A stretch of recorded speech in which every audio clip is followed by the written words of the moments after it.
Hello, everybody, and welcome to the Shalom Hartman Institute. My name is Alan Abbey, and I'm the moderator for tonight's program.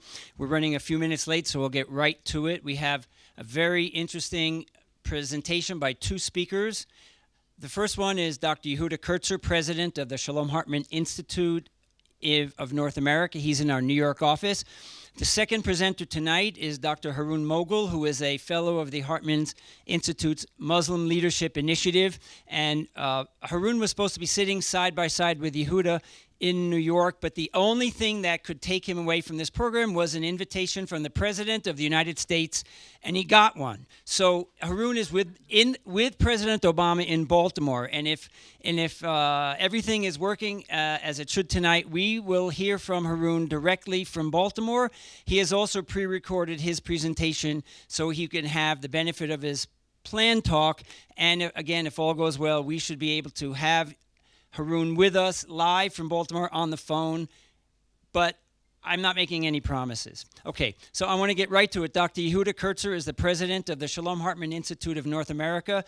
He's a widely regarded speaker and author, and he runs our New York and New York office and our North American programs. Tonight, the topic of tonight's program is coping with troubling texts, and you'll see how challenging some classic Jewish and Islamic texts can be, and how we can find ways to understand them in a modern context. Yehuda, over to you. Hi, everyone. I hope you can hear me okay in Jerusalem. It's wonderful to be with you all who are in Jerusalem as part of this conference, and I want to congratulate my colleagues in Israel for the important work right now. It's hard to imagine, given the state of the world right now, anything in the sphere of moral leadership that's more urgent than bridge building across faith difference, political difference, and ethnic difference. I think a lot of our work at the Hartman Institute, especially with the Muslim Leadership Initiative, goes to the heart of that work. And obviously a conference right now in Israel on Jews and Arabs is a critical feature of that work as well. As Alan mentioned, our goal today is to talk about the deficiencies, moral and political, of our religious traditions, and to try to publicly and self-consciously, self-reflectively, think about what it means to respond to those very deficiencies. And the goal today is not apologetics, but honesty. And it goes as follows, and to give a problematic analogy, Homer Simpson has a great quote in which he says, alcohol is both the cause of and solution to all of life's problems. Comparably, I'd like to think that if religion right now is one of the central drivers of much of the tension around the world, one of the sources of so many problems, political and violent and otherwise, I think this institution believes that courageous religious leadership is going to be one of the mechanisms that can provide solutions to those world's problems. And so to that spirit, we've asked Haroon and me to speak a little bit about the challenges of our own tradition, to acknowledge the problematics and the brokenness of our own tradition, and try to think about how and what it means as religious thinkers and speakers to confront the difficult texts of our own tradition. My topic is what I want to call the paradox of the apologetic, which is that oftentimes the attempt to clean up a problem in a religious tradition, to try to distance oneself from that problem, or to claim that your religious tradition can't coexist with the way that the most broken ways of reading that tradition are being used, requires making an exceptionalist argument. That is, you wind up cleaning up your religious tradition on the theory that it can't be bad, and what that does is it implies that your religious tradition is inherently good. The route of apologetics is towards a claim of a kind of moral superiority of the religion itself. Muslims are oftentimes accused of this when they are asked, oftentimes polemically, to respond to the way in which other Muslims use the religious tradition to justify violence and hate. And one of the arguments that's oftentimes adduced is those people who are doing that are not really Muslim.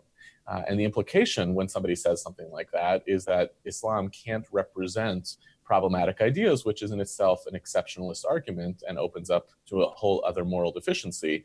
And I suspect that Jews do this as well. The more that you try to whitewash the aspects of your own tradition, you're making an implicitly morally exceptional claim about that tradition itself, and implying that your religion is above all of its most problematic readings.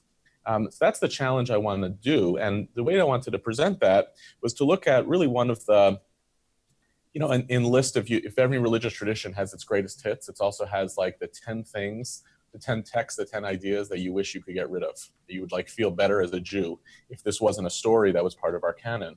And I want to pick one of those top 10. It's not one of the ones that's usually adduced, but it's a really terrible story from the book of 2 Samuel about David and King David and the Gibeonites. And I want to look at the ways in which first the Talmud and then Maimonides attempt to reconcile this stain on the legacy of King David. And I want to demonstrate in doing so that in order to fix a problem, which is that King David does things that are morally reprehensible, the way that the tradition ultimately fixes it is by introducing what I think is not an equally morally reprehensible problem, but in some ways a comparably bad issue, which is the idea that Jews can't ever be or do anything bad or wrong. To do this, I want to read through quickly the first couple of sources, and I'll just point to a couple of key pieces and summarize the story as it takes place in the book of Joshua, chapter 9 and chapter 10. The story in Joshua 9 and 10 describes that the Israelites are coming through into the conquest of the land of Israel and about to confront all of the various nations, as it's listed in verse 1, the Hittites, the Amorites, the Canaanites, the Perizzites, the Hivites, and the Jebusites. On one hand, we get the listing of all of their ethnicities. On the other hand, it doesn't really matter. As we'll see in this text and elsewhere, our tradition plays fast and loose with the Gibeonites can become the Nittanites, or in this case, can become the Hivites and or the Amorites. So we both care about them, but we also don't particularly care about the nuances of them. All of these nations are hearing about and about to confront militarily the Israelites in their march through the land, but one nation in particular, the Gibeonites, hears what had happened to Jericho and tricks the Israelites by essentially masking themselves as poor travelers from faraway land. If they're from a faraway land, they're not incorporated or included in the conquest of the land of Israel. And therefore they say, why not make a peace treaty with us, because we're not part of the nations that are supposed to be conquered. And if you look at verse 14, the key line is the leaders partook of the provisions and did not ask direction from the Lord. That is, they agreed to a peace agreement with this tribal population without asking for divine's permission. And verse 15 closes the deal. Joshua made peace with them, guaranteeing their lives by a treaty. And the leaders of the congregation swore an oath to them. And what this sets up as the political problem that the Israelites are now going to have to deal with is that on one hand, they violated God's rule by making a deal with the inhabitants of the land to not conquer them. On the other hand, in order to seal that deal, they swore by an oath to the Lord. And what will happen throughout the remainder of these texts is that the form of piousness and loyalty is to the oath that the Israelites pledged more than to the violation against God that they had originally committed. And it goes on to say they realized that they were actually among their neighbors and they were supposed to massacre them and not live alongside with them. Verse 18, the Israelites did not attack them because the leaders of the congregation had sworn to them by the Lord. All the congregation murmured against the leaders because now, where it's usually not the case, but the congregation of Israel feels a sense of loyalty to God, but the leaders had made a pledge to God that was in violation of that rule. And the leaders say to the congregation, we have sworn to them by the Lord God of Israel, and now we must not touch them. The result of this deal, that is, the Israelites making a deal with a tribal population living in the land to not kill them, is that they remain in the story throughout the books of the prophets and the writings as a kind of lingering tale of the lack of loyalty by the Israelites to what they were supposed to do, but paradoxically, an affirmation of the loyalty of the Israelites to the oath that they had made in God's name. And the story resolves itself at the end of this chapter by saying, Joshua says to them, why did you trick us? And they say, well, we were scared of you. And the result is that they live as a kind of subpopulation, an ethnically different group of people who in some ways are part of the community of the Israelites, but are also to be considered somewhat different. Verse 23 is a very loaded verse. Now, therefore, you are cursed, and some of you shall always be slaved, hewers of wood and drawers of water for the house of God. So on one hand, you are going to be essentially like a slave class within this population, but it's hard not to read a kind of hearkening back to the book of Deuteronomy when the covenant is made not just with those who are standing with us, but those who are not here, including those who are the hewers of wood and drawers of water. So there's like a weird thing being played out here about an ethnic subpopulation that in some ways is part of the people of Israel and included in the covenant, but also meant to be considered separate. The fulfillment of this oath comes in the next chapter, when in chapter 10, verse 6, in the next page of the sources, the Gibeonites sent to Joshua and say, "Do not abandon your servants. Come quickly and save us, for all the rest of the tribes are surrounded around us." And Joshua, in coming to save the Gibeonites in the midst of a war against the Israelites and the rest of the surrounding tribes, is fulfilling this promise that the Israelites made by mistake. Now, so far, so good. Our ancestors screwed up. We have plenty of stories about that. But now they've essentially said, we've decided to not kill off this tribal population.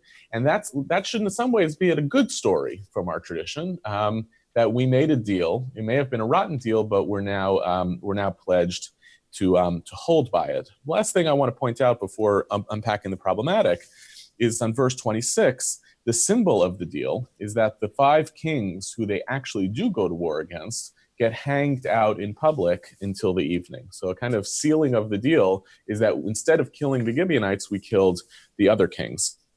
The problem emerges in 2 Samuel chapter 21, where it becomes clear, and I'm not going to read through it because we have limited time, but the problem that emerges is that it turns out that King Saul, had actually tried to wipe out the Gibeonites in violation of this deal, and this is resulting in a famine that's being cast on the Israelites. So now God is essentially holding the Israelites accountable for their violation of the deal that they had made with the Gibeonites. David says to the Gibeonites in verse 3, "What should I do for all of you? How shall I make expiation?" And the Gibeonites say, "It's not gold and it's not silver. It was Saul. And therefore," verse 6, "let 7 of Saul's sons be handed over to us, and we will impale them before the Lord at Givon, at the mountain of the Lord." And King David says, "I will hand them over."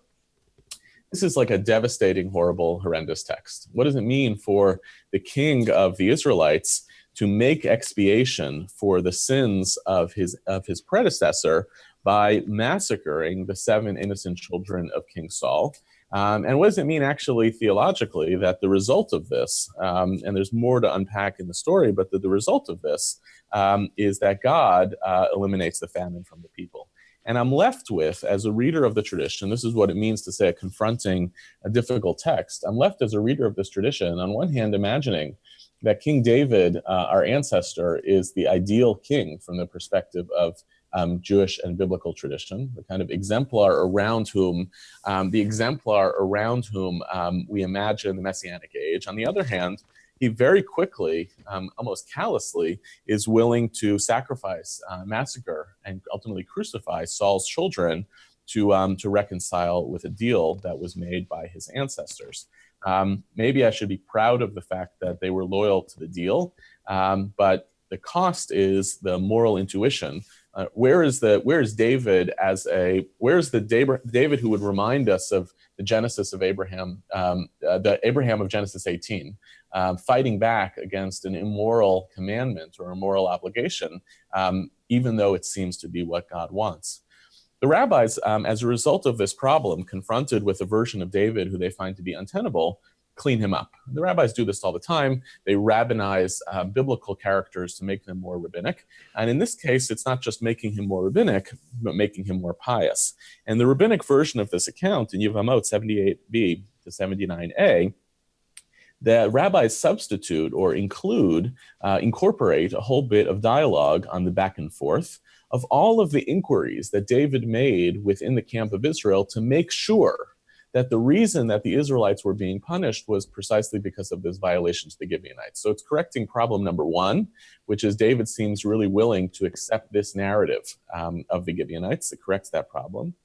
And the second problem it corrects is it signals that even though the text had said explicitly, they said, send us 7 of your children, and he said, okay, David actually tries to pacify them. I'm reading 6 lines up from the end. He tried to pacify them, but they would not be pacified.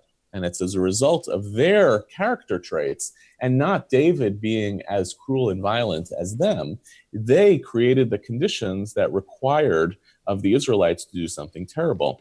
What the rabbis then do, thereupon David said to them, our nation, this nation, is distinguished by 3 characteristics: merciful, meek, and benevolent.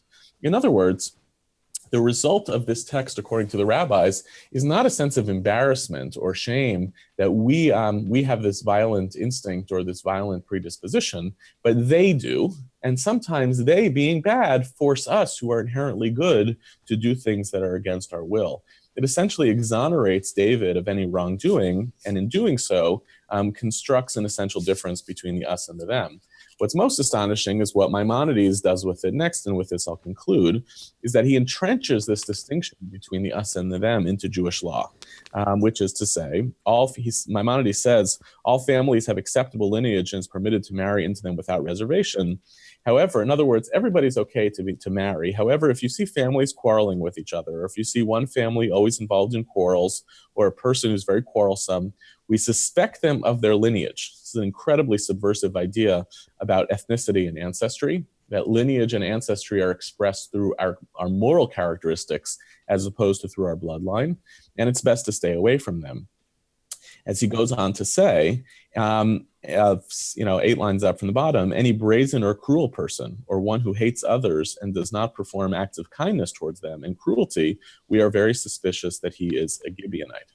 Now look how amazing this is. What I've now done is I've translated the bad moral characteristics that I attribute to others as defining characteristics of the them, and in return, we, the Israelites, have the distinguishing characteristics of meekness, mercy, and kindness, right? Because the Gibeonites are not of the Jewish people. They were brazen, they refused to be appeased, and were not merciful towards the sons of Saul.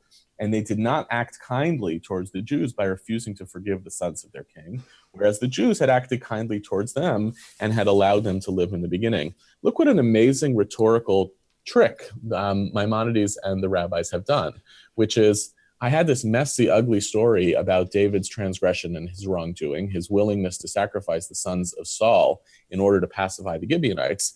And in order to salvage David, what I've had to do is construct an essential difference between Jews who are good people and the people who force us to do bad things who are bad people. And this is kind of the full circle that I tried to allude to at the beginning, the paradox of the apologetic. I'm trying to deal with a bad moral frame from within my tradition itself. And in order to do so, I wind up having to make a moral claim about my superiority over others, which is in and of itself a morally deficient argument. I'm going to pause here. I want us to hear from Haroon in trying to work through his own religious tradition as well.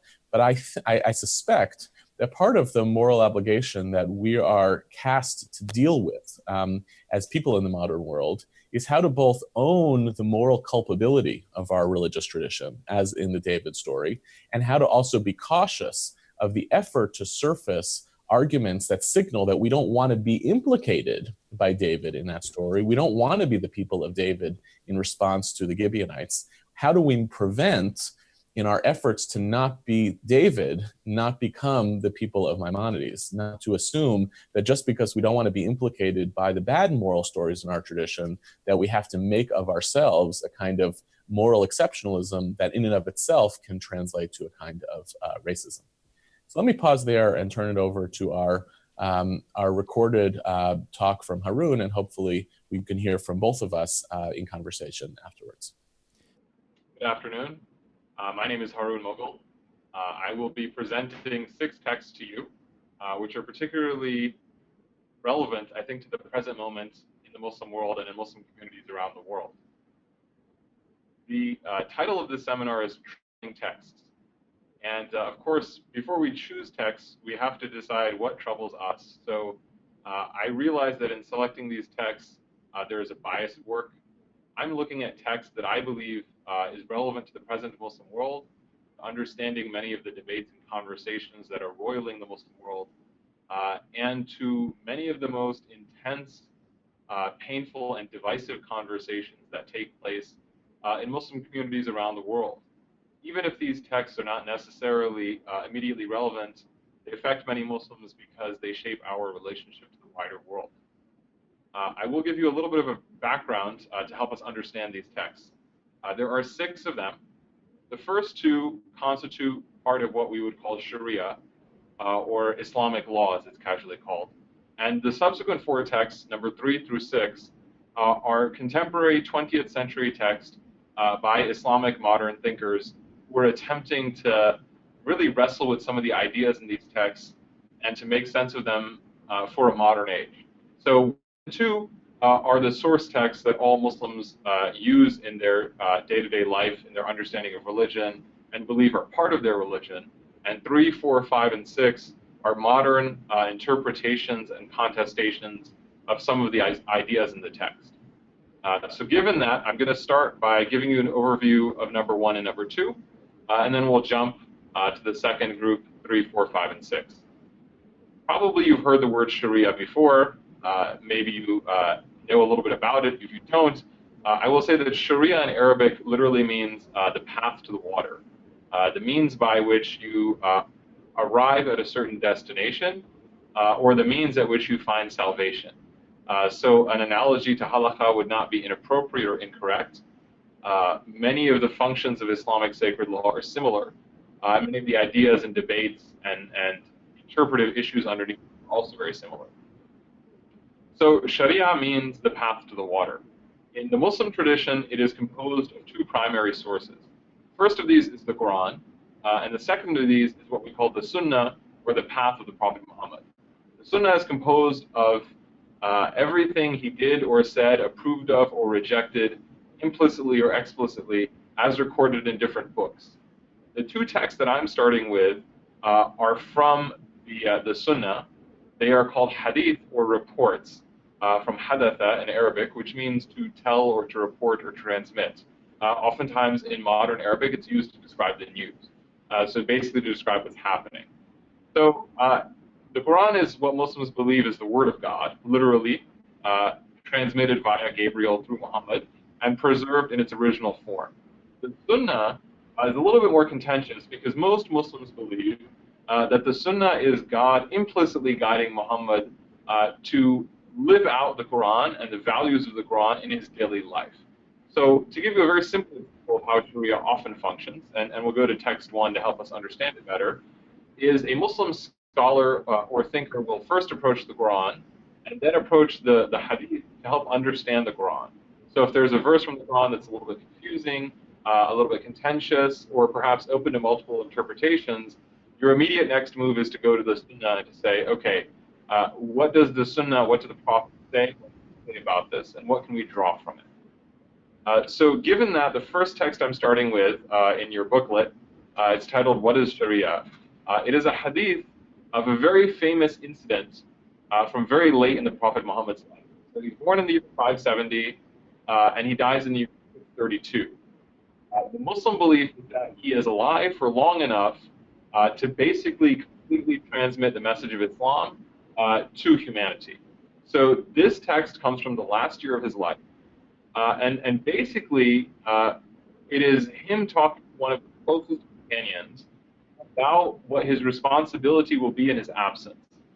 Towards the end of his life, much of Arabia had accepted Muhammad as a prophet, and the people of Yemen sent messengers to him in his capital, Medina, which was several hundred miles north, and basically said, look, we're converting to Islam, and we'd like for you to send us some people to teach us Islam. Obviously, at the time, they didn't have modern technology, so the Prophet gathers together a group of very wise companions and says to them, I'm going to send you to Yemen, and you're going to go there and teach Islam. And he takes one of them, whose name is Mu'adh, and he says to Mu'adh, you will be their leader, because Mu'adh was widely esteemed in the community and is esteemed in the tradition as one of the premier interpreters of the sources of Sharia. So the Prophet has this exchange with Mu'adh in public.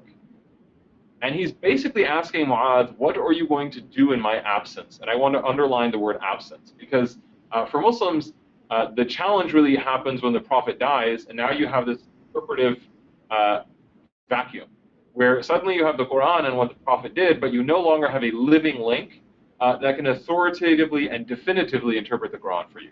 And essentially what Muhammad is doing, he's describing this. So he says, how will you judge? And Mu'adh says, according to the Quran, and you can see this in the text before you. And Muhammad says, if you find nothing there, and Mu'adh says, then I will look to the Prophet's example, to the path of God's messenger, the Sunnah. And then Muhammad says, what if you find nothing there? And Mu'adh says, then I will strive my utmost, the word is ijtihad, to form my own judgment.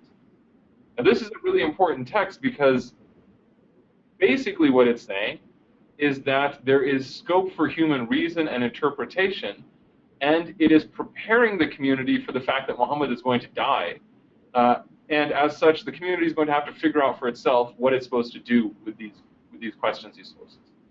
The second text, and I'll scan it very briefly, you have it before if you want to read it in more detail, is the Prophet telling someone that the example of myself and the prophets, meaning the prophets previous to him, so, David, Solomon, Moses, Jesus, so on and so forth. The example of us is of a man who has built a house and completed it and beautified it. When people enter the house, they admire its beauty and say, but for this brick. He seems to be pointing, in interpretations of this text, to a building that was completed save for one brick. And the challenge that Muslim scholars have had with this very vague text is, what is he talking about? He seems to be suggesting that everything in the house is perfect, but there's one brick that's off, or missing, or somehow different. And people have taken this to mean all kinds of things. That the tradition as a whole is remarkably unified and holistic and speaks to many things. Others have said that perhaps the tradition is one that necessarily leaves things out which people will naturally point out and realize, and it doesn't really tell you what to do with that. All it really says is that something is left that is left hanging.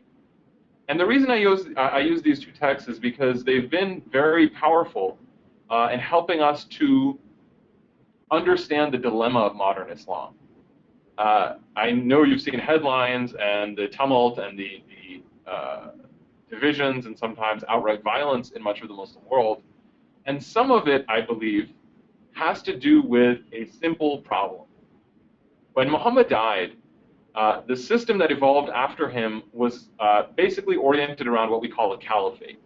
Someone who is delegated to act in the absence of Muhammad, not as a religious leader, but as a political representative of the unity or the ideal unity of the community. And of course, the symbol was far more potent than the reality of the authority behind it. But in the early 1920s, the last caliphate was deposed. And that decision threw much of the Muslim world, and especially the Sunni Muslim world, which is about 80% of the world's Muslims, into crisis. Because the entire edifice of Sunni Islam, of how we interpret texts, of how we relate to each other, of how we define our relationship to the world, of how we define our relationship to each other, all gets rooted in this idea of a caliphate that grows out of the Islamic tradition. It is a little bit like, and I know it's not the perfect analogy, but it's a little bit like if the papacy were to be dissolved and the world's Catholics would suddenly find themselves struggling with what they're supposed to do next. Are they supposed to establish another papacy? Are they supposed to maybe move on to another form of authority? Perhaps they don't believe they need any authority. And the perversity of it is, and the surprising fact of it is that there now is a caliph, the self-declared head of the Islamic State in Iraq and Syria, Abu Bakr al-Baghdadi, who is nearly universally reviled by the world's Muslim authorities, but has nevertheless done what no one has done in nearly 100 years, which is declare a caliphate. So the four texts that I have are from a period in time beginning in the 1920s when some of the foremost minds of the Muslim world were struggling with this question of the old way is dead, what is the new way? And the tradition really calls you to go back to the basics and to ask yourself all over again, perhaps, what is our relationship to these texts and what is the relationship of religion to modern life? So I want to very briefly scan them because I know I suppose this is a problem every academic has, that we choose far too much material and there's not enough time to cover all of it. But I chose four texts 3 are from South Asian, so people in the Indian subcontinent. I chose that for a few reasons. One, because I'm South Asian, so there's a bias. 2, because about 500 million Muslims live in South Asia. 3, because sometimes I think we focus on Islam exclusively as a Middle Eastern religion, and this is not to put down any part of the world, but instead to point out that the Muslim experience is incredibly diverse, and there are many different responses to the same challenges, and I wanted to draw our attention in a different direction. Also, small admission, this is what I studied academically, so I'm more comfortable with the material. The first text is by a scholar named Ali Abdul Razak, who's Egyptian, who basically argues, and I'll quote very briefly from this, that Islam was never intended to be a political system, and the abolition of the Ottoman Caliphate was not a bad thing, but a good thing, because it eliminated an institution that our religion never called for in the first place. So at a time when many religious Muslims were in dismay and disarray because of the abolition of the Caliphate, he basically says we never needed it in the first place.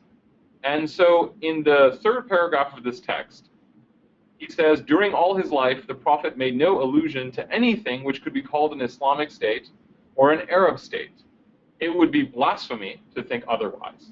The Prophet did not leave this earth until he had entirely accomplished the mission given him by God. How then, if his work comprised the creation of a state, could he left the Muslims without any precise directions concerning that state? And what he was pointing to is the disarray that the Muslim community experienced after the death of Muhammad. And basically he's saying that when Muhammad dies, there's a lot of disagreement and debate among his followers, and very quickly violence and even civil war. And what Ali Abdul Razak is trying to point out is that if Muhammad was really intended to form a state and to pass on a state to us religiously, then why would he not have explicitly laid out directions as to how to govern and construct this state and how to pass on power from one leader to the next? That was a debate that almost nearly destroyed the early Muslim community.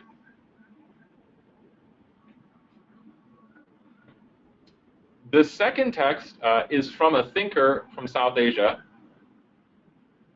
whose name is Abu al-Ala Maududi, who is the founder of Jamaat-e-Islami, which is an Islamist party in South Asia that was a major influence on Sayyid Qutb. His movement comes later than the Muslim Brotherhood, but many of his ideas ended up influencing the Muslim Brotherhood, although the party structure was separate. It's interesting that Jamaat-e-Islami has had a huge influence on other parts of the Muslim world, although when it comes to elections in India, Pakistan, and Bangladesh, the party has never done better than a handful of percentage points, and it's usually only came to power in collaboration with military dictators. But he has an interesting passage. It's the third paragraph in the selection, where he says the Islamic State is an ideological state. Islam is based on an ideology, and its objective is to establish that ideology.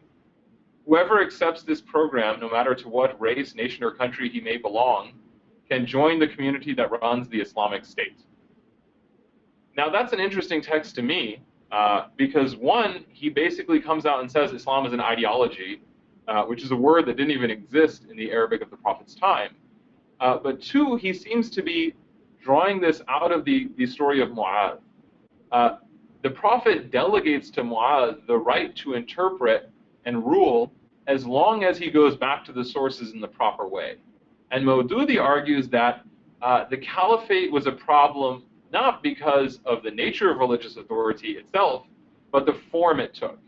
And Maududi argues that every Muslim is theoretically a caliph, and therefore government must be by consensus, so long as that consensus is limited to people who agree with the ideological program in the first place. So it sounds democratic, but it's not really democratic. It is something of a meritocracy within very, very severe ideological limitations. And as you see in the text, he notes that people who are not Muslim or people who, shall we say, don't subscribe to the right idea of Islam will be protected under the state. He never says how. But will not be allowed to govern or rule or voice any opinion as to government. The final two texts, 5 and 6, relate to an interesting contrast to how we frame Islam. Muhammad Iqbal and Muhammad Ali Jinnah, and I apologize that they have the same first name if it gets confusing, but Iqbal and Jinnah formed a partnership very much like Nehru and Gandhi.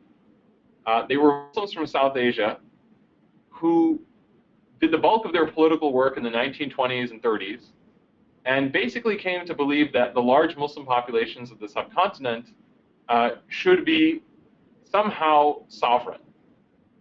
Jinnah seemed most concerned with producing a secular state with a Muslim majority, and Iqbal believed in creating a democratic Muslim majority state. They had very different senses of what these states were intended to do, but they both go back implicitly and explicitly to our two source texts. For Iqbal, the purpose of Islam is found in this idea that Mu'adh communicates, that any Muslim can rule, and any Muslim can do ijtihad, any Muslim can, with the right education and background, attempt to understand Islam himself or herself. But the interesting thing about Iqbal is that his definition of ijtihad is incredibly vast. He goes so far as to argue that Ataturk, who pursued very secularizing, westernizing reforms in Turkey, was a religious leader because he was a Muslim who was attempting to figure out what Islam meant in the modern world. So Iqbal argues that Islam is not a caliphate in the traditional sense. It's not an ideological state, but it is instead a spiritual democracy or some kind of Islamic republic where the emphasis is on consensual government. Jinnah's text, the sixth text, seems to build off our second hadith. So if you read the last text, it's the address Muhammad Ali Jinnah gave after the establishment of Pakistan in 1947.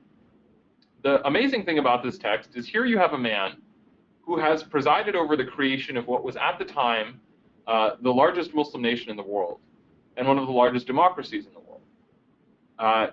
Pakistan obviously subsequently split into two countries, Pakistan and Bangladesh, but nevertheless, Pakistan itself remains a very populous country. And Jinnah believed that the entire purpose of Pakistan was to create a Muslim majority state where religion would be relegated to the private sphere. His founding address to the country makes absolutely no mention of religion, except insofar as people have their religious rights, no matter what religion they belong to. And his founding address makes no reference whatsoever to the Quran, or even to God or the Prophet Muhammad. Now, what's interesting about this text to me is that Jinnah seemed rooted in a tradition, and I wish I had the time to elaborate it, which goes back to these two texts of the Prophet Muhammad, and says that when Muhammad was describing how Mu'adh was supposed to rule, he was not describing Mu'adh as a political leader, but as a religious interpreter. And Mu'adh's remit was exclusively religious interpretation and not political authority. And Jinnah therefore believed that Maududi was entirely wrong and Razik was entirely right. That religion was not supposed to be part of government, and that the second hadith of the Prophet, which refers to the collective enterprise of the prophets, and that one brick that sticks out, nevertheless was really actually just pointing to religious responsibility and not to political responsibility. And the Prophet's evocation of an element of the house that seems to be missing or somehow sticks out rather refers to the fact that the prophets and religious mission did not intend to speak to much of our life.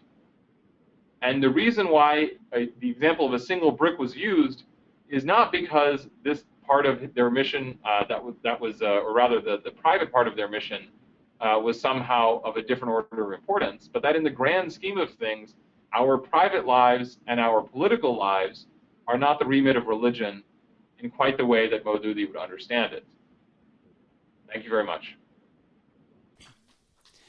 Okay, so I believe we have Haroon on the phone from Baltimore. Haroon, are you there? Can you hear me? Yes, I am. I'm actually about to go in just a minute, so I apologize. All right, Haroon, it's great to have you with us, and we won't keep you. I just wanted you to be able to take a minute to tell us What do you think the president's visit to the Baltimore mosque today says about the status of Muslim Americans in the United States? You know, it's an important gesture. I think many people have been worried that it's a little bit too late. That's been the common assumption, but I would say that actually it's actually more powerful now because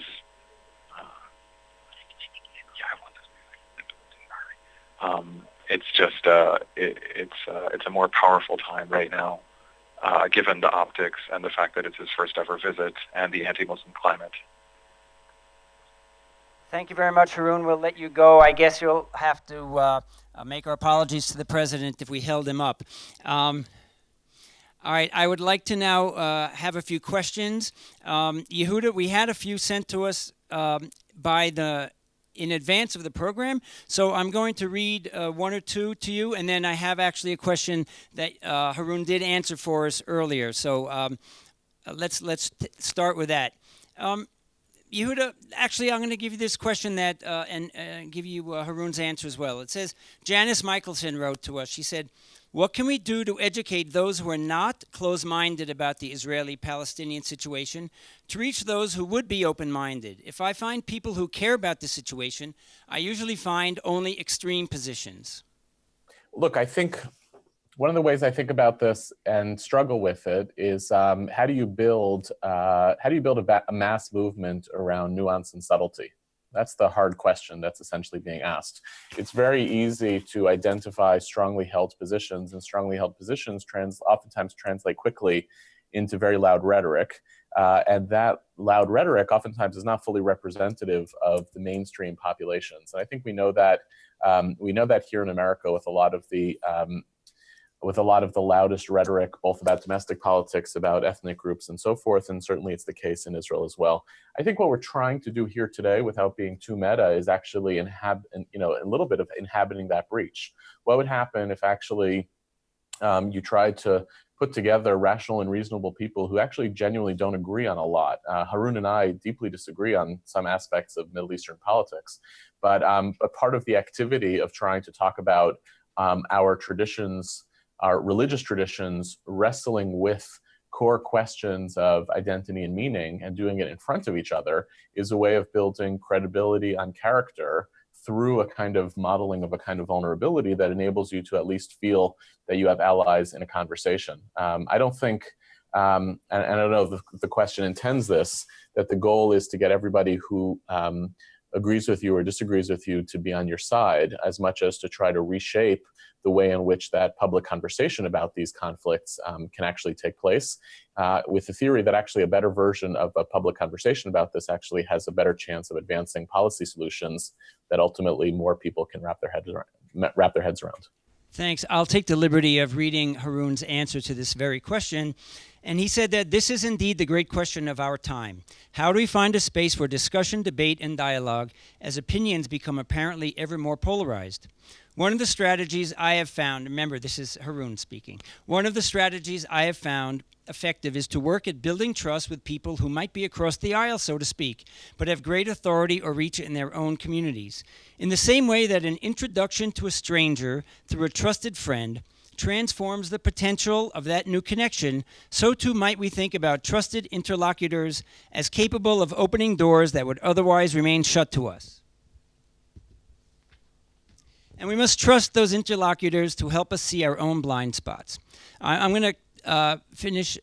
I will make some of these answers available later to you offline if you like. We have a few more minutes for questions. If anybody here wants to ask a question, please come over to the microphone so we can see you and hear from you. And if not, I have a few more questions that we received earlier. So really feel free to make your way to the microphone and ask a question. Okay, Yehuda, this one's for you. This is from Erwin Zeplowitz. What have religious authorities in the past used to discount or ignore these troubling texts? How can we respond to literalists or fundamentalists, both within our traditions and outsiders questioning each of our traditions, to explain how religious faith may evolve?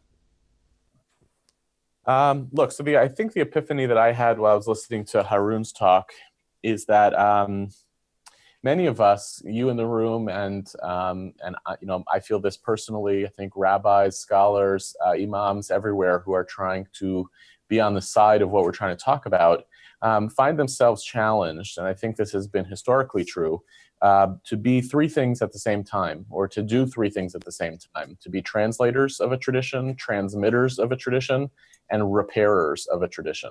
I think the challenge is that all three of those activities are actually not the same, and at times they're at odds with each other. The people who are loudest in what they might call transmitting, that feel that their job is to be a mouthpiece of the past speaking into the present, are oftentimes the people who are least likely to think of themselves as repairers of that tradition. And the reverse is also true as well. To be a repairer of a tradition is oftentimes thought as an activity in which you're trying to fix something of the past, which wouldn't be fully captured by translating it or transmitting it.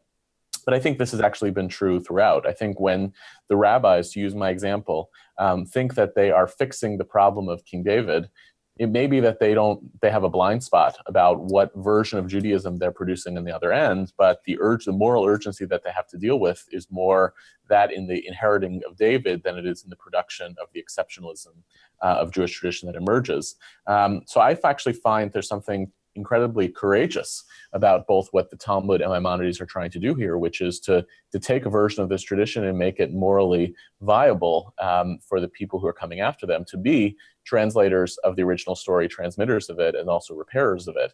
I just think that the attempt to do so as moderns out loud and in public right now is so incredibly fraught. And part of, again, what means to build a mass movement around this stuff is to trust ourselves and each other that we can be involved in these verbs, translating, transmitting, and repairing, all at the same time, as part of what religious sincerity looks like, as opposed to oftentimes the way that it's portrayed. Okay, Yehuda, I have a few more questions, and now we've gone to the tough ones here. This is from Lori Spear. She writes, in the Siddur, Jews pray for the rebuilding of the temple in our time. How can Jews reimagine this text in a way that is not provocative and does not incite extremism? Yeah, that's a great question. I think it requires different interpretations actually for American Jews and Israeli Jews. For American Jews, we have already effectively decided, by not making Aliyah when we have the opportunity to do so, we've already decided that we're making our future in America. And the implications for that are that all of this stuff, next year in Jerusalem at the end of the Passover Seder, has already been implicitly reinterpreted, I think, by many American Jews as being some sort of metaphor. We long for redemption, we long for a messianic age that's better tomorrow than it is today, and that we long for some Isaiah version of a vision of end of days where there is peace on earth and Jerusalem is a site of holiness for all of the people of faith around the world. I think that's an easier, subtle move for American Jews to make because they've already decided not to act politically on the messianic idea of praying for Jerusalem. I think for Israelis, it's a very different conversation. What it actually looks like to pray for rebuilding when Israelis are already intrinsically in the business. That's what Zionism is. That's what Judaism in Israel is the bridging between a classical tradition and its longing with lived political realities.